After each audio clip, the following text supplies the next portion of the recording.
This is ACC Nation, your source for ACC sports coverage. Connect with us at accnation.net. Listen to our podcast and streaming radio. Watch us on YouTube and follow us on your favorite social media outlet. Now, here's Will and Jim.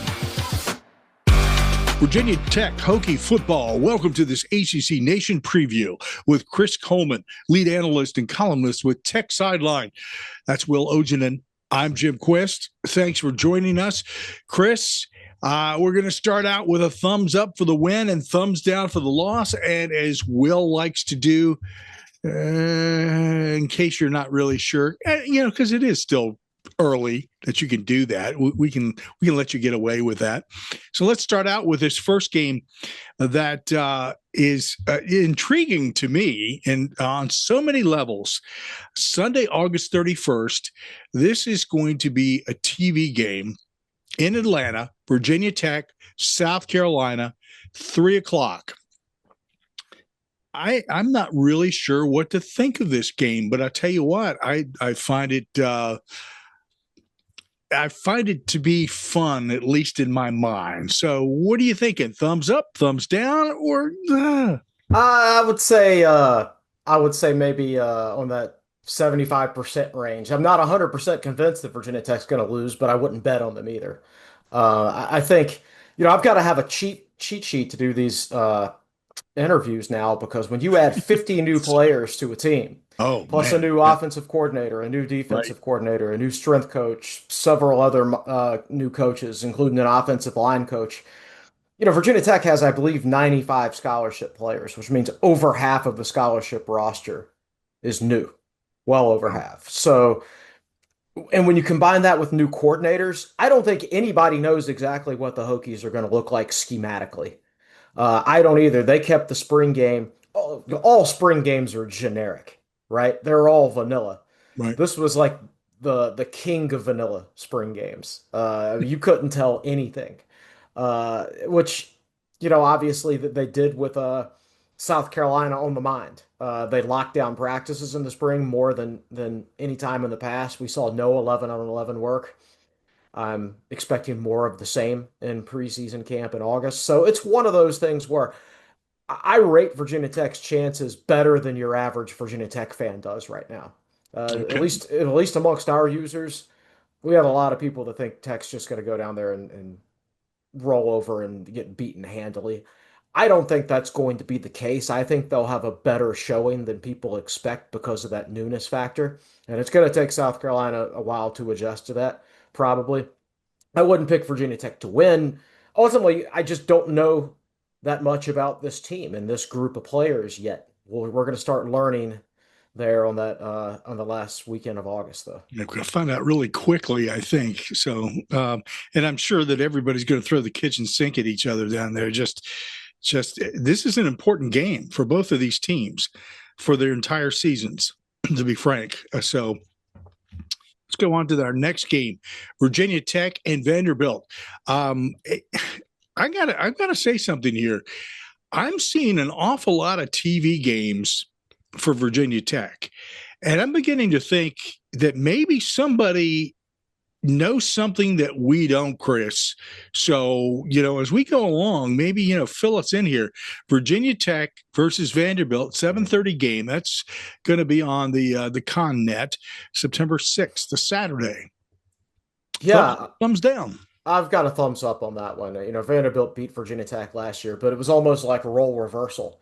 Whole new coaching staff, whole new offensive coordinator for Vanderbilt, a bunch of new players in there. I think it took Virginia Tech a while to adjust, longer than it should have, because that quarterback had been with that coaching staff at a previous school, so there was plenty of film on the type of stuff they were going to do.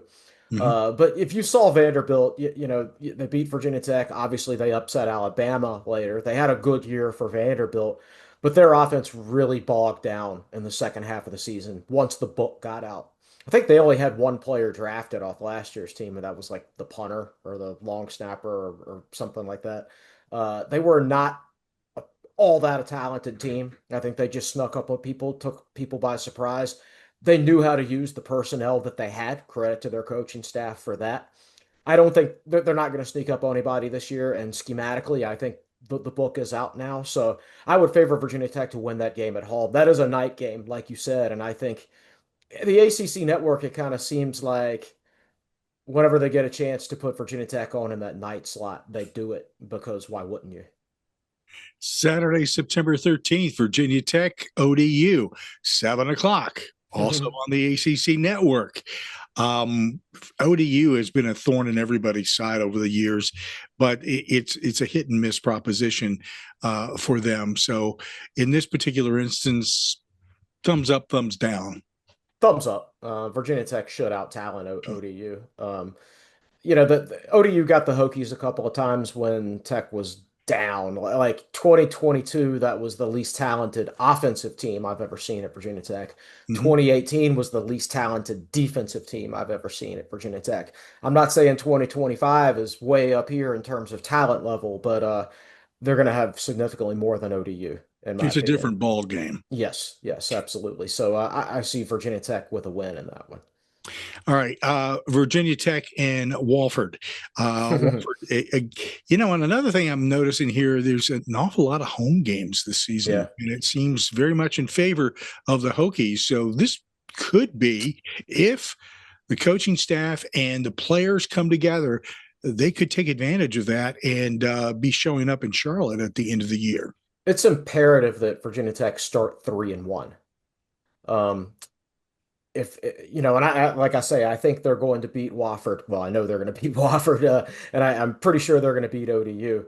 I think they'll probably lose to South Carolina and should beat Vanderbilt at home. What you can't afford to do is start 0-2, and then at best you're 2-2 after the first third of the season is done.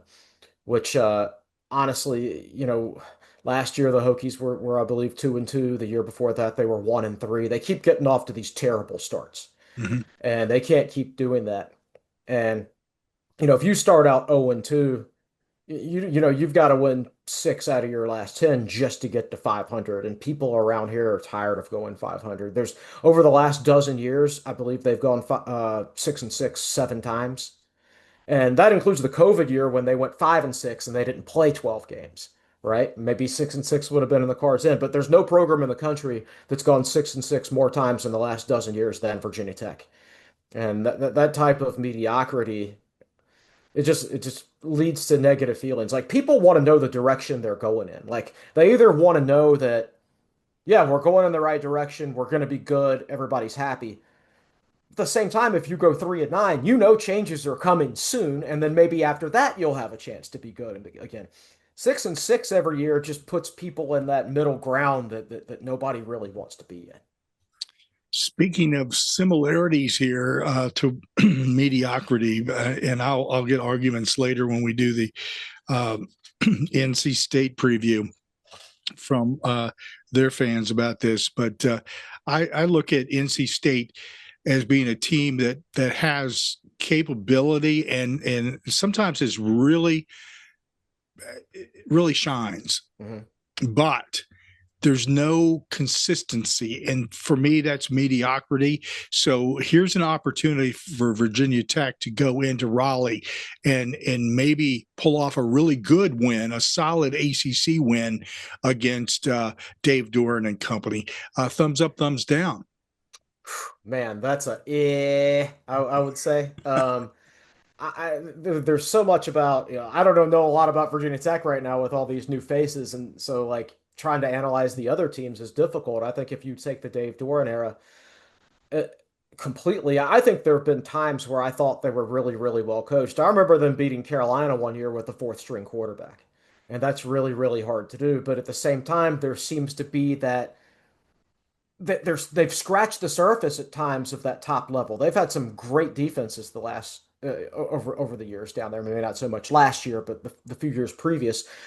Their coordinator's gone to Marshall, right? And even the new head coach at Marshall. So what's it going to be like with a new coordinator down there? I think to me that's a big ACC opener for Virginia Tech. Just like I said, you don't want to start 0-2. I don't think you want to put yourself behind the 8 ball in the ACC either, especially when you look kind of the tail end of the ACC schedule. There's 2 or 3 games in a row later in the season that you're like, oh man, you're probably going to be underdogs in all 3 of those games. Yeah, I think that's a very important win for the trajectory because Pry's on the hot seat. I wouldn't say Doran's on the hot seat, but if they have a second consecutive mediocre season, then the fans down there, the fans down there, even in their good years, have never really warmed to him. It doesn't seem like. Yeah, Even I when they have, agree. yeah, even when they've had teams where, even when they were knocking off Clemson, right? Which that they used to seem like they did fairly regularly. So that's a meh game to me. We'll see. Okay. Next up is Virginia Tech and Wake Forest. This is a home game again. I don't think that there's a lot there for Wake Forest this year. New coach, basically everything is new. So, if they can pull a rabbit out of the hat, more power to them. Mhm. Yeah, I think Dave Clawson did an exceptional job there. It was basically a 500 coach for Wake Forest. That's awesome. He got the most out of the talent that he was able to acquire. I doubt they have much in terms of NIL or well, I don't know if they're sharing the full revenue sharing or not. I've heard somebody like Boston College is not, so I don't know what Wake Forest is doing, but that's a tough job. Much tougher than Clawson made it look. I feel like that should be a win for Virginia Tech at home. Be disappointed if they lost that one. Here's a real battle: Virginia Tech, Georgia Tech, Mm. and it's at Bobby Dodd. Now that's going to be a real challenge for the Hokies. Would probably pick Georgia Tech on that one. I think Brent Key has done a really good job there. Do you remember how bad they were? And then You forget. immediately they promote him. I mean, they could barely win a game. I mean, in their losses, they were losing by like 30 on average. I mean, they were not competitive at all. And the moment he became interim head coach, bam, they started playing much better and started winning some football games. And I think he's done a really, really good job. I think they understand the quarterback that they have and how to use him. Just a good coaching staff across the board, in my opinion. I would not pick Virginia Tech to win that one right now, which to me makes that NC State game even more important because you don't want to get off to a 1-2 start. Exactly. Good point. Breakup next. And then after that, on Friday, October 24th, ESPN game at 7:30. Once again, Virginia Tech. This time, Cal travels across country and visits the Sandman. I would assume that the Hokies are expected to put them to sleep. I would think so. Uh, Virginia Tech versus Cal, the ultimate Atlantic Coast Conference showdown, right? Just going to Stanford. I didn't go personally, but seeing Virginia Tech play a conference game in California last year was so surreal in front of about what looked like 15 or 20,000 people. I think this is a game Virginia Tech should win at home. So I've got thumbs up on that one. Next game up is Virginia Tech versus Louisville. Oof. Boy, it's you came out on the right end of this by the fact that it's going to be a home game. Mhm. Boy, how long has Louisville been in the ACC now? Has it been about 10 years? About, yeah. This will be their first trip to Blacksburg.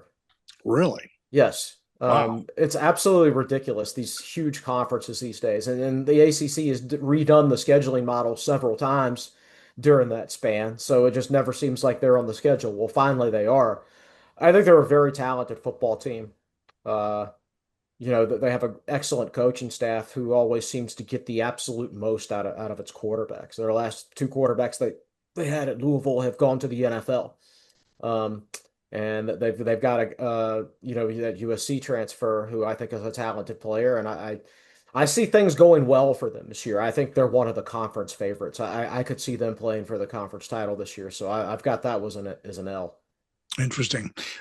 Break after that game, which probably will be needed. Then they'll head down to Tallahassee to take on Florida State. Now, it's anybody's guess, Chris. So, we talk to a lot of people, which I know you do too. And I'm hearing everything from, well, gee whiz, they only won a couple of games the year before to, well, they're reloading. I mean, that's a big gap between major losing and major winning. So where where does it all end up here? I mean, is Virginia Tech going into a game that could be, more than they anticipated, or is it a game that they might walk away with a big win? I have no idea what to expect with that game. I guess I have to do that. The meh. But what an odd situation at Florida State. You go from being a playoff team to, almost a playoff team, a team that would have been a playoff team had their quarterback not gotten hurt, to ready to fire the coach. I mean, you won 2 games last year, and I think one of those was over Charleston Southern, which was a horrible FCS team. It's going to be interesting to see with Castellanos down there from Boston College. He got benched late in the season at Boston College. Obviously, he's not exactly a Bill O'Brien prototype when it comes to quarterbacks. There are times when he's a really, really good player. That there are times he's not very big and he runs a lot, so he gets banged up. I'd rather face him later in the season when he's a little bit banged up, because I think that was the case, a couple of years ago, and maybe even, last year. Last year, definitely he had been banged up before the Virginia Tech game in the few weeks previous, and I think that was the case the year before also. I'd rather face him in week 8 or whatever that's going to be, week 7, 8, than I would at the beginning of the season, because he's a thick set guy and he's a good player, but he does get banged up because of his play style. And Virginia Tech has hammered him over the last 2 years they've played. Different Virginia Tech team. He's on a different team now.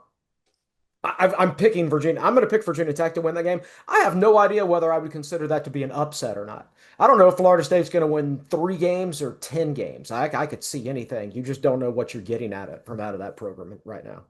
Tell you what, if I go on to some of the chat sites, I know what they're going to tell me. It's the world, baby. Oh, yeah. Yeah, no doubt. All right, the next game, definitely going to be a tough matchup, because Miami, contrary to what a lot of people may believe and what we've seen over the years, and we've constantly said, prove it, prove it, prove it. And they've failed in a lot of ways. But I think this year is, last year wasn't too bad. I think this year is going to be immensely better. And this is going to be a tough game. So heading into, or actually Miami is coming to Lane. So again, that may be an advantage. We'll see. And we'll see what kind of weather is going on too. It could be cold. It's fun. When I was a freshman at Virginia Tech in 2001, way back in the day, Miami was #1 in the country back when they had Ken Dorsey. They came to Blacksburg on December 1st for a regular season game, and everybody was like, "Sweet, it's going to be snowing, and Miami's not going to be able to handle it." No, I wore shorts to the game. It was like low 70s. It's rarely that warm in Blacksburg in December, so you don't know what kind of weather you're going to get at that time of year in Blacksburg. It's just so hard to say. But it could be really cold. Certainly could be. Miami's inconsistency level. They had the #1 pick last year and still came away with no ACC title. They still haven't won an ACC championship. How they lost to Syracuse and Georgia Tech at the end of the year, I just think they got completely outcoached in those games. And, Virginia Tech, obviously that was a controversial play to end last year's game down in Miami with the referees overturning that call. Miami's inconsistency makes it really, really difficult to really get your finger on the pulse. Now, they've doubled down on that by signing a really inconsistent quarterback. There were times at Georgia where Carson Beck looked awesome, and then there were times where I'm like, I really think he's holding the rest of the roster back. And I think there's a reason both of those parties moved on from each other. Or maybe Georgia moved on maybe a little bit more than Beck. I don't know. I think they're going to be inconsistent this year. I think there'll be some games where you say, wow, and some games where you're like, yep, typical Miami, not a well-coached team. They're unfocused. Maybe either one of those games could be the Virginia Tech game. They could show up and hammer Tech, or Tech could upset them. Since I don't know which is more likely, I'll pick Miami because they're the more talented team. Overall, this is not sounding like that bad of a season. It seems like it would look like, if I'm sitting here making notes about who you think is going to win and how it's going to turn out, it looks to me like Pry might be taking himself off a very warm seat as a coach and maybe moving that team forward. The last game of the season, at least in this particular situation, the regular season, is a Commonwealth Clash where you go to Scott Stadium, Charlottesville, which is a cursed place for anybody who visits. We've seen more weird losses there than I care to even count. So it can't be taken for granted, even though Virginia doesn't look that much more improved than last year. Of course, like you're pointing out with Virginia Tech, there's a lot of newness here, a lot of new players, a lot of who knows. What are your thoughts? And if you go in the middle or you go down, your fan base will looking for you, Chris. You will not be able to walk the streets of Blacksburg. Yeah, probably might have to cut out his visits to PK's for a while if he lost that game. But I think Virginia Tech should win that game. Um, Obviously, they have a history of beating UVA, and I would not pick Virginia Tech to beat them just because they've always beaten them. I just look at UVA, and I don't see much reason for optimism there. And I know some Tech fans would say they don't see much reason for optimism at Virginia Tech. I'd be like, well, compare that to being a UVA fan, then you really know what having no optimism is like. They need to move on from their offensive coordinator up there, in my opinion, and they still haven't done that. So I'm going to pick Virginia Tech there. You got the bobblehead going over there. Yeah, Well, I guess, yeah, yep. I don't think there's any question among outside observers, at least, that that's the case. Will is going to go over the offense and defense with you, and let's take a look at what Virginia Tech is putting on the field. I know, as you point out, got a new offensive and a new defensive coordinator. Got a lot of new players. We are bringing back a quarterback who has potential and does stand out when he's performing well. So, let's find out what's going on. Will? Chris, good to chat with you. I was still kind of taken back over what you said about Louisville not playing in Blacksburg. And since the ACC, I had to look it up while you were talking. They haven't played in Blacksburg since 1991. So, like before that bowl streak started, Yeah. Virginia Tech was known for, right? Yeah. Yeah, I was 8 years old, to put that in perspective. Yeah. They were an independent for a while, and then we're in the Big East, but the fact that this is like their 10th or 11th year in the ACC and they've never been to Blacksburg, that's ridiculous. Yeah. But Virginia Tech has been to Stanford. Yeah. Yeah, I don't know. So let's get into the team. You talked a little bit about all the changeover, and that's really a lot of the state of college football is you feel like you're going to be turning over half your roster every season. So, but in this case, you've changed over some coordinators. Let's start over with the offensive coordinator. So what's going to change there with the new offensive coordinator? That's a great question. My biggest complaint about Tyler Bowen, the old offensive coordinator, is it took him a month into the season to get things figured out. Even last year when he had everybody coming back, they tried to turn Drones, and maybe some of this is Drones' fault too, because he spent so much time in the offseason with Cam Ward and Shedeur Sanders working out, who are, NFL quarterbacks. They seemed to try to turn him into some sort of pocket passer.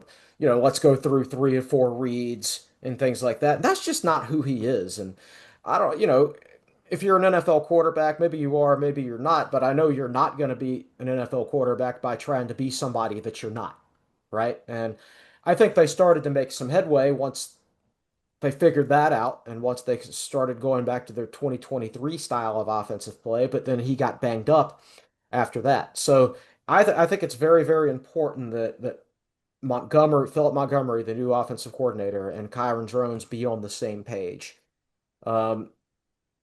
Obviously, Drones is going to have to adjust to some things that Montgomery does, but really, Montgomery is going to have to adjust to the strengths of his quarterback. This cannot be, one of those offenses where you're throwing it 35 or 40 times a game. You're going to have to lean on his running ability. You're going to have to lean on the running game. pass off the run. Now, he missed about half the spring once he had to have surgery. So he got limited exposure to Montgomery. Obviously, he's in there studying the playbook and everything like that, but I don't think he got as much out of this. Obviously, when you're hurt and then you have to have surgery, you probably don't get too much out of that spring from an on field perspective. So that's going to be an interesting marriage. I think there have been I think there are multiple examples of quarterbacks throughout college football that their success was tied to whether or not their offensive coordinator could adjust to their strengths while avoiding their weaknesses. And I think Drones very much like Tyler Bowen. I always said about Bowen, when he was bad as an offensive coordinator, he was bad. But when he was good, he was really, really good. It's kind of been the same way with the same thing with Drones, which I guess makes sense, doesn't it? So hopefully, Montgomery, he's a veteran guy. He has a good feel early for what Drones can and can't do, and they're able to exploit that to some success. So just to confirm, Jones is going to be ready for fall camp. Yeah, yeah, he should be back now unless he's had some sort of a setback that I haven't heard about. So, yeah, should be good to go. I think he was supposed to be cleared towards the end of June, so he should be back and rolling now. They're taking him to ACC football kickoff next week, and I don't think they'd be doing that if they thought there was any chance he wouldn't be ready.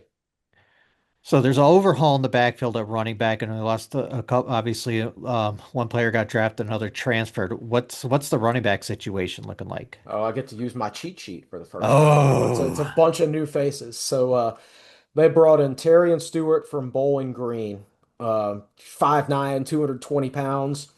Very much like Tootin in the fact and from his build and the fact that he breaks so many tackles.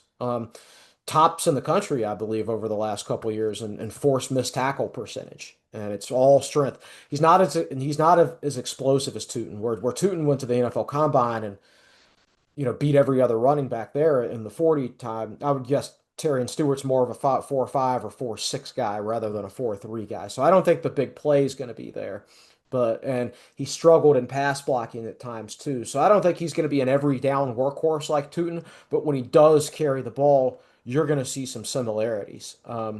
Braden Bennett comes in from Coastal Carolina. I think he's an intriguing player. He can line up as a wide receiver or a running back. Could see him in some, jet sweeps. I think he and Stewart could be on the field together at times. And Bennett's also been a very, very good pass catcher throughout his career. So he's a guy who he's different than Stewart. Their strengths and weaknesses should complement each other a little bit. Marcellus Hawkins is a guy who played Division II ball and transferred in.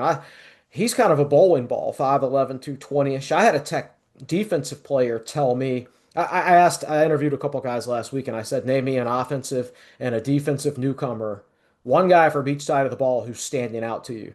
And one of Tech's linebackers told me Marcellus Hawkins, this running back. He's like, he's a load. He's a bowling ball. Difficult guy to tackle. So those are your three guys.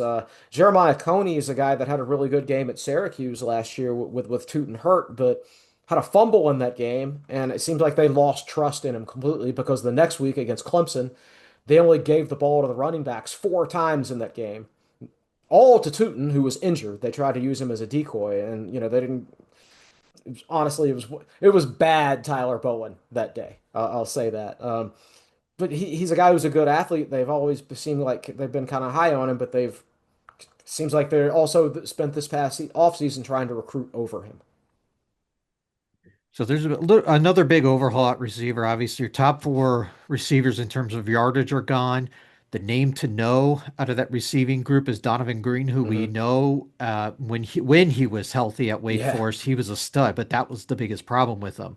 And you got Benji Gosnell at tight end, who was very dependable last year. What can you tell us about the rest of the receiving room? Yeah, I think Benji Gosnell will continue to take another step forward. He was a good receiving tight end last year. He's got to improve on his blocking, but remember he missed 2 seasons in a row with torn ACLs, senior in high school and freshman year at Virginia Tech. New tight ends coach Brent Davis was a former offensive line coach and offensive coordinator at Army. He's been on the staff the last couple of years, but he's taken over the tight ends, and I think he can help improve their blocking.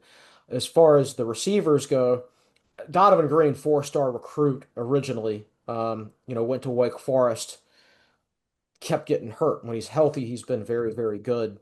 If he can stay healthy, I think he'll be a good player for the Hokies.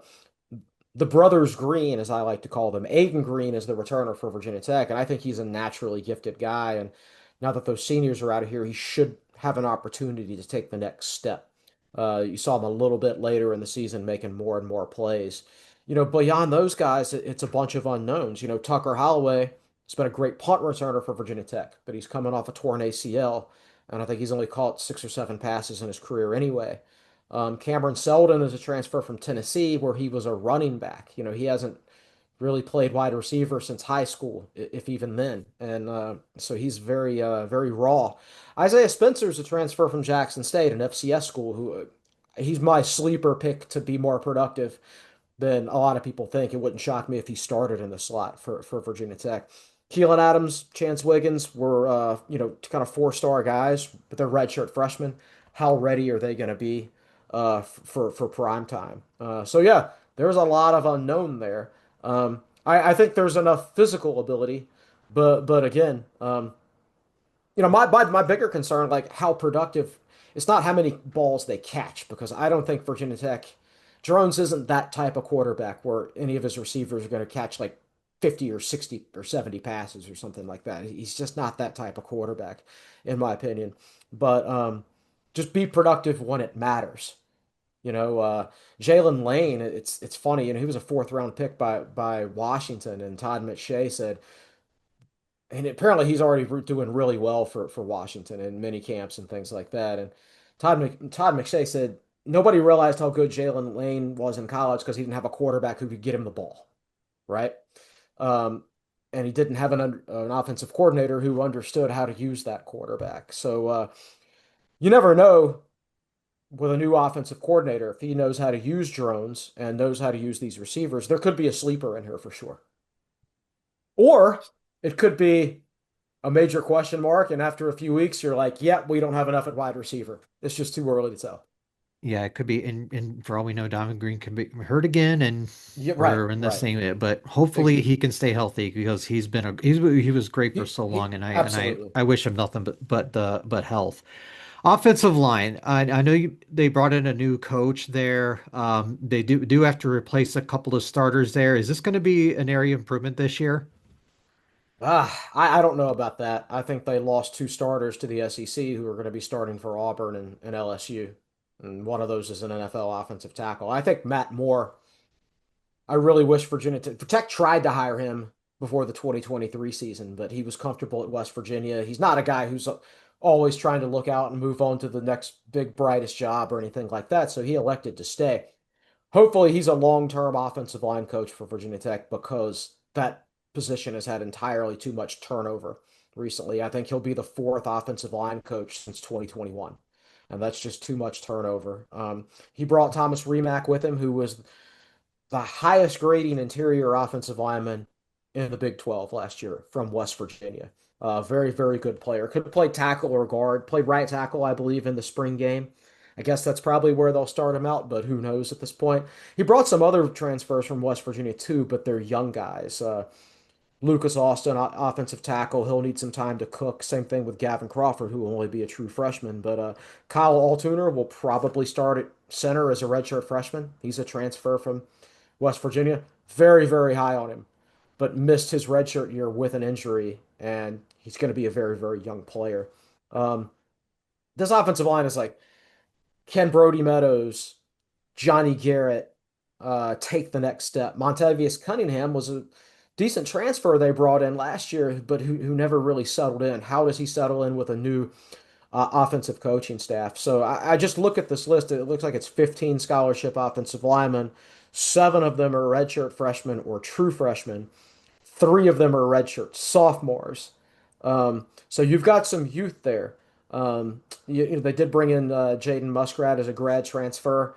He's a guy that could play. He's a swing guy, kind of a tackle or a guard, not a dominant player, but can help you out at a couple of spots. I do think Tech will be better coached there, much much better coached there than they have over the last couple of years. But my concern is losing those 2 key starters that you might not notice it this year. Like Vance Vice, who I thought was an outstanding offensive line coach under Justin Fuente, you didn't really start noticing that he was a really good offensive line coach until he had a few years to build it with his own players. So it takes a little bit longer for offensive linemen to develop, and they're really expensive in the transfer portal because there's just not that many 320-pound people who can move their feet well enough to play at that level. So that puts the cost for them at a premium. So your best bet building, unless you're like LSU or Georgia or somebody like that, your best bet is building through the high school ranks, and unfortunately, that takes a couple of years. Yeah, I know one of those offensive linemen you're talking about on the previous team. I know he's having a great start to his career here in Minnesota. I'm very happy for Christian Darrisaw. But Yeah, let's switch over to the defense because, hey, guess what? New defensive coordinator time. yeah, All imagine right. that. Yeah. What's okay? Again, what's going to change about the defense with this new coordinator? That's a great question. And are they going to run a four-man front or a three-man front, even front or odd front? Probably a little bit of both. What's it going to be primarily? Nobody knows at this point. I think you're going to see probably a lot of times with three down linemen and like a stand-up defensive end, and some people will call that an offensive line, or excuse me, an outside linebacker. Some people will call it a defensive end. It's semantics. But I'm a big Sam Cephas fan. He doesn't have a tremendous amount of experience as a defensive coordinator, but the experience that he does have has been very, very impressive. You know, he was at Wofford and put some very, very good defenses on the field there and changed schemes slightly between one year and the next. I think he might. I've heard through the grapevine that Bud Foster is very, very high on Sam Cephas, and I mean, and like he's saying that without being asked, right? Saying it to people totally unprompted. He's not, so it's not just lip service to the program that he loves. I'm inclined to believe that the Tech's defense is going to be much better coached this year, and that's where I'm hanging my hat. If Virginia Tech's able to have success this year, it's going to be because Sam Cephas comes in and does a really good job. I just thought Tech was. I'd said in several articles that I thought Tech's defense was too generic last year. And it's funny, I like again, I interviewed a couple of defensive football players last week, and one of them, Kevin Gilliam, defensive tackle, senior, he's been through the battles. He straight up told me, he said he thought Tech's defense was too vanilla last year, and it's going to be anything but under Cephas, in my opinion. Unfortunately, he does not have Antoine Powell Ryland, who's now in the Yeah, NFL, and quite a bit of that defensive line, quite honestly. And it's Peebles is the other one yeah, who Nice went to Pugh, the yep. NFL. He was an excellent player. Yeah, so this is good. This feels like this is going to be this is probably the biggest question mark on defense, right? Yeah, yeah. I mean, there's bodies there. I think Tech will be solid up front. I don't think there's going to be an APR, but I don't think I don't look at the front and see like a noticeable weakness either.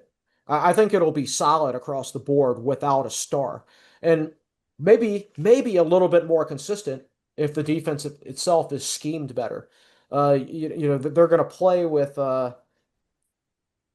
you know, at times it might look like they have three defensive tackles on the field because one of their defensive ends resembles more of a defensive tackle that we're used to. I think Kevin Gilliam will be good. Heisman, I believe from North Dakota State or South Dakota State, one of those Dakota schools that puts out really good football players, right? Emmanuel Hickman's another transfer.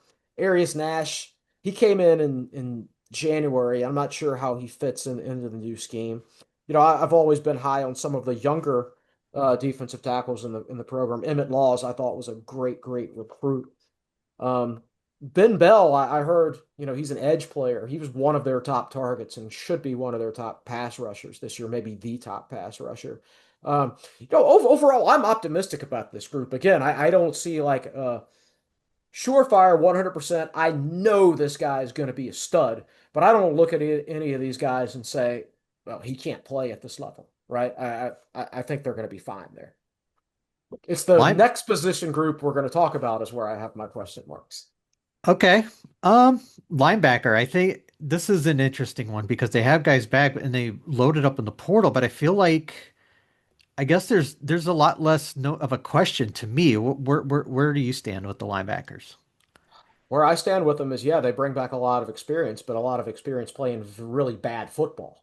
Hmm. Um, Like, and this is where, for me, even if Chris Marv had been a good defensive coordinator, his linebacker coaching, to me, would have been a fireable offense. His linebackers were awful. I hated how they handled linebackers, the cross training. They kept moving guys back and forth between different positions.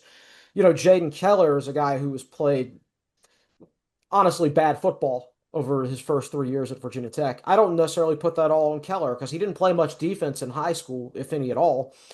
And then he plays linebacker at Virginia Tech, and one point he's at star, then he's at Mike, then he's at Will, and you just all this constant shuffling for a guy who's, excuse me, very limited experience on defense, especially inside the tackle box, and it just I don't think you can develop properly like that. And I think I don't know anything about Xavier Debe as a coach. I know he was a great player at Tech, and I don't know for a fact that they aren't cross training players anymore. But I do think this group should be better than last year. I think Caleb Woodson, for a guy who had never played inside the tackle box last year, did very, very well against the run. Struggled some against the pass. They brought in Antoine Santiago from Temple and Michael Short from UNC. These guys weren't starters for those schools, but they were rotational players who played well when they got into the game.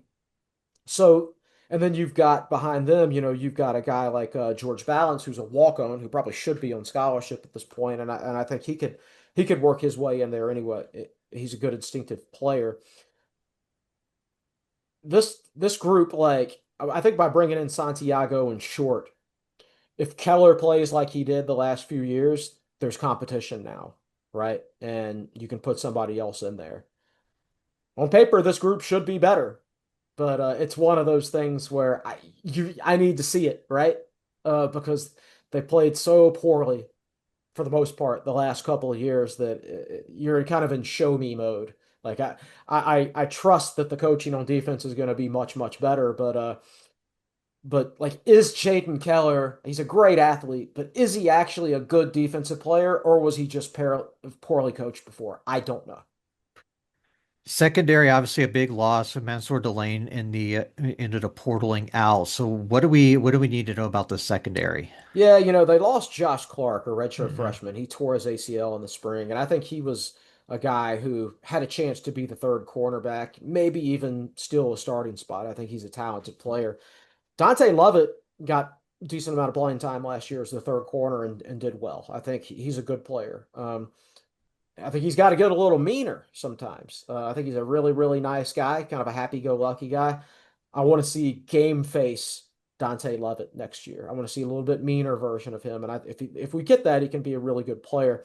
They got Isaiah Brown Murray from East Carolina in the portal. He's probably going to play in the nickel role. Caleb Brown from Hawaii will be here. I think he's probably depth. He'll compete for a starting job, but right now I would. In the spring, it was Thomas Williams, who's a redshirt sophomore. I'm really high on some of the young players. I think Knowledge Harrell is a true freshman, has a great first name, Knowledge, Knahlij. I think he's going to be excellent, and I think he can play corner or over the slot. Jamari Deloach and Jordan Krim are another couple of true freshmen who I thought had excellent springs from what little we were able to see. Um, Again, you lose Dorian Strong to the NFL, and that's a big loss. He was an excellent player. Mansour Delane was an excellent player when he was dialed in. I don't think he was ever truly dialed in after his freshman season because his brother was a five-star recruit. People were tampering with him after his freshman season at Tech because they were trying to get his brother and Mansour in a package deal. And he eventually did leave after this past year and is going to LSU where he's going to start at cornerback for them. So I don't think there's not as much experienced talent in this group. I do think some of the younger guys are quite good, and I believe Dante Lovett can be a very good player. There's plenty of unknowns there, but I wouldn't anticipate this year's group being as good as last year's group when Delane was on his game. Strong was pretty much always on his game. He was a very consistent player, but Delane, you kind of never knew what you were going to get. Sometimes you're like, man, this guy looks like a first round pick, and other times it's like, man, what are you thinking? But at their peak, they were awesome. So I wouldn't expect quite that level of play this year. I'm surprised, Will, that you didn't mention that Cephas had been at Minnesota. Yeah, he was with the Vikings. Oh Yeah, yeah, that's right. and then was with the Arizona Cardinals. Arizona. Yeah. Yeah, so he's coached everywhere from the Division 3 level to the NFL. So he knows what it's like to be as a coach in Division 3, where you don't have enough employees, so you also have to do the players' laundry, right? Hmm. And he's also used to coaching in the NFL where players drive Lamborghinis to practice, right? So he's Hmm. able to communicate with a wide variety of different people. And I'm sorry I skipped on the safeties when we were talking about the defensive backs. Tech brought in 4 safeties in the transfer portal. Um, I think Tyson Flowers is going to be the best, but we still don't know exactly how that two deep is going to work out. I think there's 5 guys that can vie for playing time, but somebody's going to be the odd man out right now, and I'm just not quite sure who that's going to be. I would expect some more 3 high safety looks from Virginia Tech. That's been a thing with Cephas's defenses in the past. Um, Safety play has not been good at Virginia Tech over the last few years either, but perhaps that changes with a different scheme. One of the things you pointed out earlier in the program, Chris, was how the difference between the previous coach and Brent Key, and how a coach can make all the difference in the world. Yeah. And you have been pointing out situations there at Virginia Tech, which I think are very similar. And we could see that sort of a turnaround very quickly if you've got quality coaches in place. Yeah, I think fans, and I'm probably guilty of this to a certain extent, although as I've gotten older, I think I've gotten better at it. Fans are all, a lot of times are inclined to blame talent, like, oh, we're just not talented enough. And then boom, the coach changes, and all of a sudden you look a hell of a lot more talented than you used to look, right? Like Georgia Tech. Right. And I'm saying, like, Mm-hmm. Georgia Tech couldn't beat anybody. I mean, they were losing I mean, on average, they were losing their ACC games by 30 points. And then just like that, Key comes in there Boom. and they start winning football games. And Yeah. it was like, these are the guys that lost 41-0 to Virginia Tech. No way, right? So yeah, I think Cephas is going to make a big difference. Now, the one thing that's got to improve is Virginia Tech's record in one-score games. I believe they're 1-13 under Brett Pry in one-score games. 1-13, 1-12. Who's counting at that point? I forget the exact number, but their one win came over Liberty, and that was when Liberty's coach already knew he was going to Auburn and had one foot out the door. And the Yeah. mistakes come anywhere from offensive mistakes to defensive mistakes to what Pry believes was poor conditioning to questionable in-game decisions by Pry himself to, like against Vanderbilt last year, having 2 guys on the field on special teams with the same jersey number at the same time, which gives Vanderbilt a free first down and a free field goal, which they used to force overtime and eventually win the game, right? And then the Tech did the same thing in the Miami game and were fortunate that the refs didn't catch them then. So I think the defensive coaching is going to be fixed. I think it just took Marv so long to adjust, and sometimes he never adjusted in games. I think that part's going to be fixed this year. I like Montgomery as an offensive coordinator. And I'm not saying that he can't do the job here with Jones. I'm just saying that the Montgomery offenses I'm used to from his days at Tulsa, that doesn't really match up with Jones's strengths and weaknesses as a quarterback. So I'm going to have to see that before I can tell you whether I think things are going to be better or worse on that side of the ball. I don't know at this point. But I think Tech's going to be a better coach defense this year for sure. I think they're going to be in better shape this year. I think they're going to have better depth in a lot of positions this year. The question is the star power. Are they going to have star power? And are they going to figure out how to win those close games? Now, some of those close games can be won simply by better defensive coaching.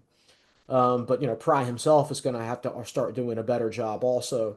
And I think the players need to develop some confidence in those situations. Like they need to win one. So that means the next time they face a situation like that, they have confidence that they can win one. Because I'm guessing by the end of last year, you get in that situation and it's like, oh, here we go again, right? We're probably going to lose because this is what always happens when we're in this situation. So I don't know how that trend gets reversed when, well, it gets reversed by switching coaches, and hopefully these new coaches will play a big role in that. I'll throw this out. And I think everybody can kind of agree this is how life pretty much treats us, is that as we're younger, we make mistakes. We learn from that. Mhm. Now the question is whether we learn it in a way that makes us better, or we just keep repeating the same thing over and Right. over again. My question for you is, do you think that Brent Pry is the kind of guy who looks in the mirror and goes, I see what I did last week. Here's what I have to do to change that and change that about myself? Mhm. That's a good question. I do think he's capable of realizing that he has some issues with game day coaching. Um, Whether he's actually able to fix those, I don't know. I think he's fixed the defense from a coaching standpoint, from a coordinating standpoint. I think he's got a better offensive coordinator than he had before. I just don't know if it's a fit for the quarterback. We'll see. Yeah. When it comes to those quick in-game decisions, you can tell yourself all day long, I've got to do a better job there. But everybody's different as far as how quickly their brain works in real time. Those are very quick decisions. You have to be able to think things through clearly in a very fast manner. Some people are very capable of doing that. Some people are not. Look, Frank Beamer is a Hall of Famer, right? Great football coach, built this program. I wouldn't have my job. I wouldn't be sitting here talking to you if it wasn't for Frank Beamer. He was not the world's best game day coach when he had to make a quick decision. Like there were times during I mean, I go back to the national championship game when he faked a punt and faked a field goal during the course of that game against Florida State Speed. And it's just like, those were just not good decisions. Even in hindsight, it didn't seem right. Just studying the entire situation, I don't know how any of those plays would have worked. He wasn't the best in-game guy, but he came up with great game plans that if the game went as expected, he managed it extremely well. But if things got out of whack, as he kind of liked to say, that's when he kind of could get off kilter a little bit. Mm-hmm. So that's a good question. I think some of that is how does your brain work?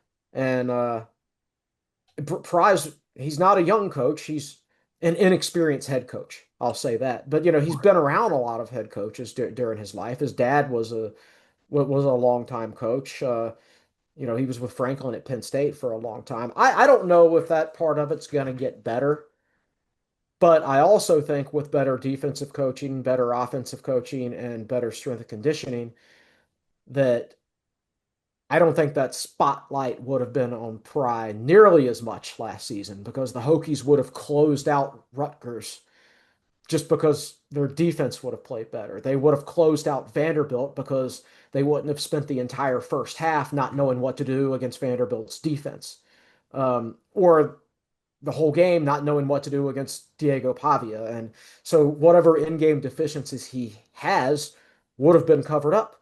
Just like for whatever deficiencies Beamer may have had from those quick decision-making things were covered up by Bud Foster for a long, long time. But again, I'm not saying this to criticize Frank because every coach has his strengths and weaknesses. He clearly had many, many, many more strengths than weaknesses.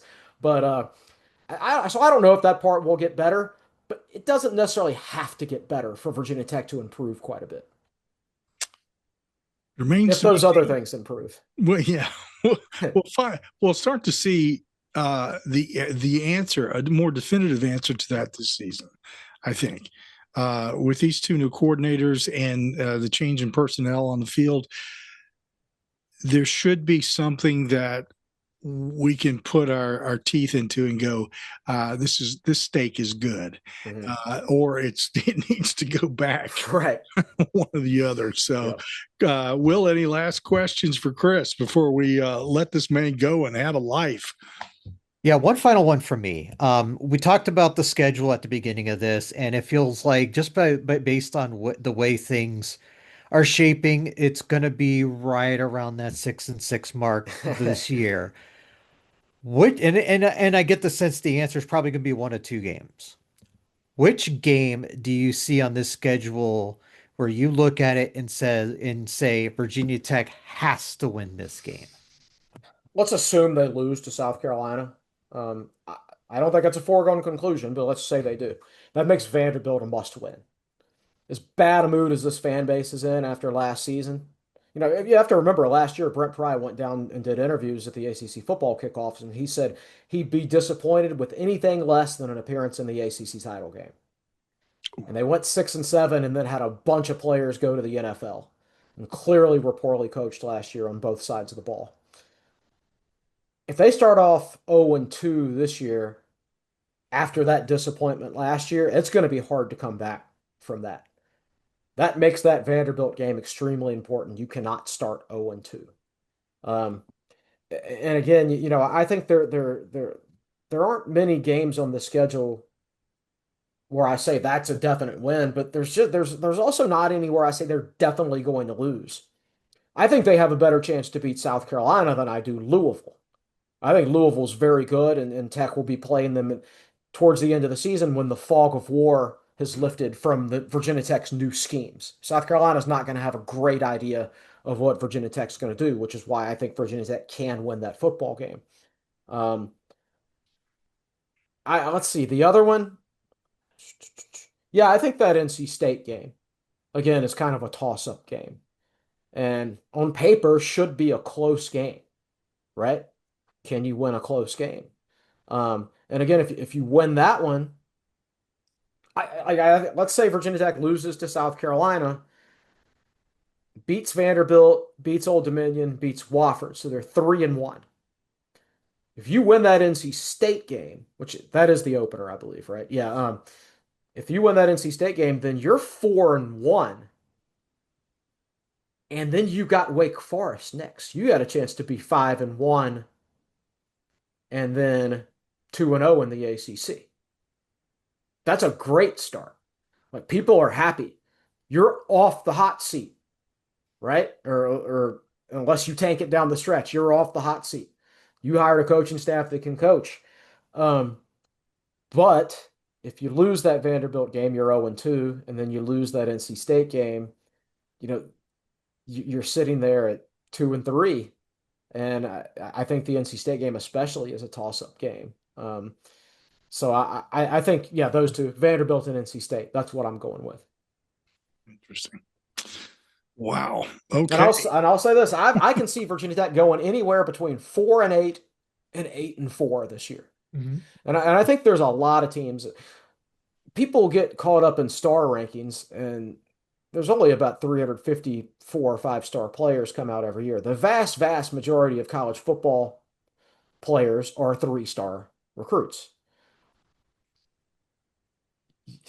Your best coaches have to succeed, unless you're Georgia or Alabama or Ohio State or Clemson or somebody like that.